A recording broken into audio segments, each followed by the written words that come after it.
वहीं पाकिस्तान के लिए जासूसी करने के आरोप में एक और गिरफ्तारी हुई है। हरियाणा के नूह से आरोपी मोहम्मद तारीफ गिरफ्तार किए गए। तारीफ पर संवेदनशील जानकारी साझा करने का आरोप है। पाकिस्तानी उच्च आयोग के अधिकारियों के संपर्क में था तारीफ। जासूसी करने के मामले में एफआईआर दर्ज है। एफआईआर में पाकिस्तानी उच्च आयोग के 2 कर्मचारियों का नाम भी है।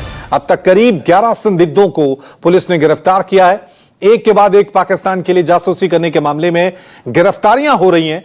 पुलिस और खुफिया एजेंसियों के हत्थे चढ़ रहे हैं ये लोग। इनमें ज्योति मल्होत्रा से लेकर अरमान और तारीफ जैसे नाम शामिल हैं, जिसे पुलिस ने हरियाणा के नूह से पकड़ा है। नूह जिले से पाकिस्तान को गुप्त सूचनाएं भेजने वाला तारीफ गिरफ्तार हो गया है। 2 दिन पहले ही नूह से ही अरमान को जासूसी के आरोप में गिरफ्तार किया गया था।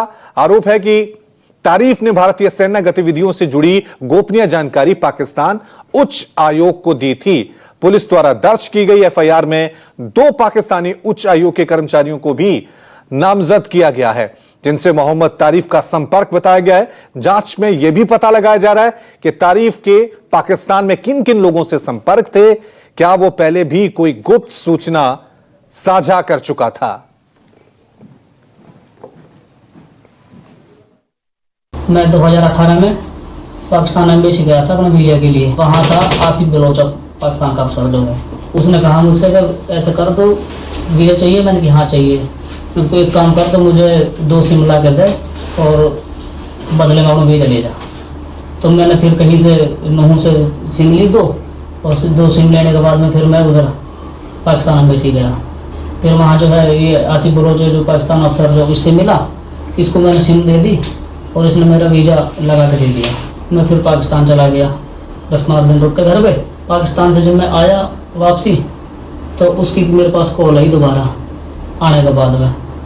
तो वो बोला कि काम करना है तुझे, वीजे के लिए जो कोई बंदा रहे ना, तो उससे किसी से 8,000 10,000 ऐसे पैसा कहे करे और बंदा भेज दे करे। आधा पैसा तो ले लेकर, आधा मैं लेकर करूँगा और दोनों का मांगा पैसा। फिर 2021 में फिर मैं दोबारा गया। उसके बाद में फिर मैं उधर चला गया पाकिस्तान। फिर पाकिस्तान से जब मैं आया वापसी 2024 में, उसने मुझे कॉल करी कि तुझे एक काम है और एम्बेसी आना पड़ेगा। वो बोला मुझसे कि अब मेरी जो है कभी भी बदली हो सकती है। जो ये जाफर है, ये नया अफसर आया है, जो अब तू इसके साथ में टच हो जा। उसके बाद फिर जाफर ने मेरे पास कॉल करी। जाफर बोला यही बात कि मुझे सिम चाहिए। उसके पास भी मैंने 4-5 बंदा भेजा।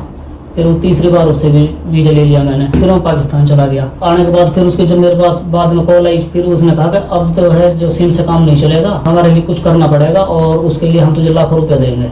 उसने कहा कि सिरसा जाना है और एयरफोर्स है जो, उसके बारे में उसकी फ़ोटो वीडियो कुछ हमें देनी पड़ेगी। मैं कि ठीक है। फिर मैं वहाँ से आ गया। चलिए इस खबर पे और ज्यादा जानकारी के लिए सीधा रुख करते हैं मेरे सहयोगी विमल कौशिक का। विमल, अभी जो हम बाइट सुन रहे थे, बयान सुन रहे थे, वो अपने आप में एक सबूत है, गवाही है कि किस तरह से जो पाकिस्तान का उच्चायोग था, दूतावास था भारत में, एक जासूसी का अड्डा वहां पे चल रहा था, सरगनाओं का खेल चल रहा था।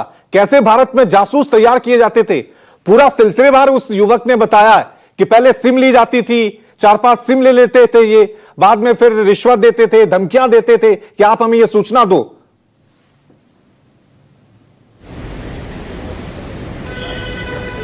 जी बिल्कुल रवि, और ये पूरा नेक्सस बताने के लिए काफ़ी है कि किस तरीके से जो है पाकिस्तानी जासूसों के जाल देश में कई जगह पर फैले हुए हैं। खासकर अभी इन 3 राज्यों से गिरफ्तारियां हो रही हैं, जिसमें पंजाब है, हरियाणा है या उत्तर प्रदेश है।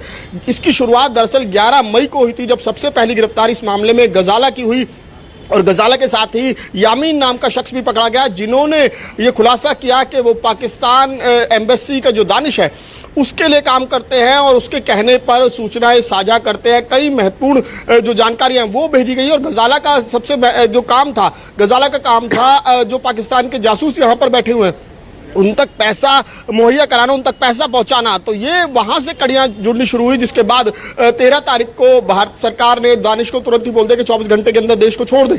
लेकिन अभी भी ये नूह से जिस तरह की गिरफ्तारी हुई, तारीफ ने बताया कि 2 और जो पाकिस्तानी दूतावास के अधिकारी हैं उनके संपर्क में वो लगातार था। यानी कि ये बताने के लिए काफी है किस तरीके से अलग अलग मॉड्यूल्स जो हैं वो काम कर रहे हैं। चाहे वो एक मॉड्यूल को दानिश देख रहा हो, दूसरे मॉड्यूल को आईएसआई की शह पर जो अन्य अधिकारी हैं वो देख रहे हो, तो यानी कि ये कहा जाएगा कि एम्बेसी में जो लोग बैठे हुए हैं उनमें से अधिकतर जिस तरह की हरकतें लगातार जो सामने आ रही हैं उसको लेकर, माफ कीजिएगा, उसको लेकर ये दिक्कत हो रही है कि कैसे अब इस पूरे नेक्सस को तोड़ा जाए, क्योंकि लगातार गिरफ्तारियां हो रही हैं इस मामले में। अब तक 11 लोगों की गिरफ्तारी हुई है, कई संदिग्ध हैं जिनको हिरासत में लिया गया। एक शख्स है हरकीरत, जिसका नाम भी सामने आया कि जो ज्योति है, ज्योति मल्होत्रा को दानिश से मिलवाया गया इसी हरकीरत के द्वारा। तो हरकीरत को भी पुलिस ने पूछताछ के लिए हिरासत में लिया था, लेकिन पूछताछ के बाद उसे छोड़ दिया गया, हालांकि उसे दोबारा से इन्वेस्टिगेशन ज्वाइन करने के लिए कहा गया। तो यानी कि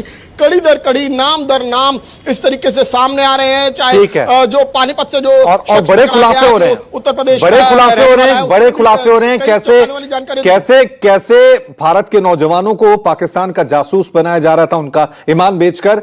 एक और बड़ी खबर, विमल आप बने रहे। हरियाणा के यूट्यूबर ज्योति से पूछताछ तेज हो गई है। ज्योति मल्होत्रा का फोन, लैपटॉप जब्त किए गए हैं। ज्योति के फोन और लैपटॉप की फॉरेंसिक जांच होगी। ज्योति के फोन और लैपटॉप में कई संदिग्ध चीजें मिली हैं। ज्योति की ट्रैवल हिस्ट्री भी खंगाली जारी है। आईबी, डिफेंस इंटेलिजेंस ब्यूरो की तमाम टीमें ज्योति से पूछताछ करेंगी। इसके अलावा कहा यह जा रहा है कि ज्योति के बैंक खातों की भी जांच होगी। ज्योति पर पाकिस्तान के लिए जासूसी करने का आरोप है। विमल, अभी हमने उस युवक का बयान सुना था कि किस तरह से नौजवानों को या ज्योति जैसी लड़कियों को फंसाया जाता है, जासूस बनाया जाता है, लालच दिया जाता है। लेकिन बड़ा सवाल यह कि ये लोग जो यहां पर मौजूद हैं, इन लोगों ने क्या जानकारियां यहां से दी हैं? क्योंकि ये जो सामान इनका जब्त किया गया, चाहे लैपटॉप हो, मोबाइल हो, ऐसी कौन कौन सी जानकारियां ये पाकिस्तान पहुंचा चुके थे?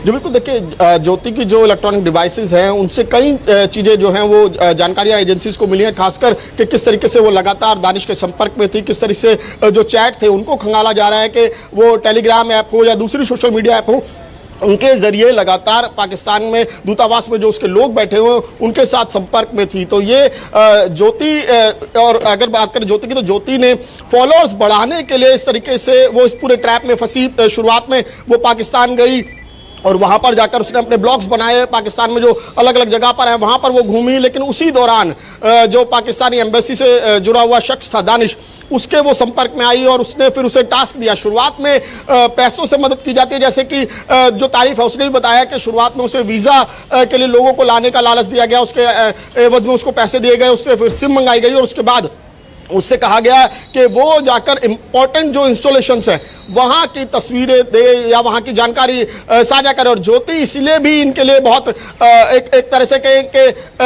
एक आसान हथियार साबित हुई, क्योंकि ज्योति जो है वो ब्लॉगर है, यूट्यूबर है और वो इस तरह से वीडियोस बनाती रही है। और कई जो बॉर्डर्स के इलाके हैं, खासकर जो पंजाब के बॉर्डर हो या फिर कई और बॉर्डर के इलाके हैं, वहां पर जाकर ज्योति ने वीडियोस बनाए और वहां की जानकारियां दी। तो अब इस पूरे नेक्सस को खंगालने में एजेंसीज लगी हुई हैं, क्योंकि कई स्तर पर गिरफ्तारियां हुई हैं लगातार।